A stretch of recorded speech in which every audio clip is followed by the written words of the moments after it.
slab is getting poured today. It's just so exciting because from here on out it should go pretty quickly. Everything before this was kind of slow, but I was told this part here is like the beginning of, now it's on.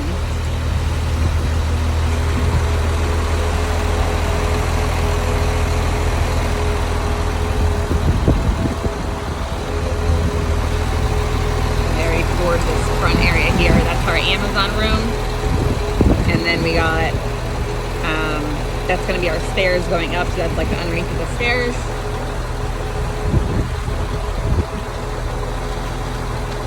Pretty crazy. And it is windy and chilly today.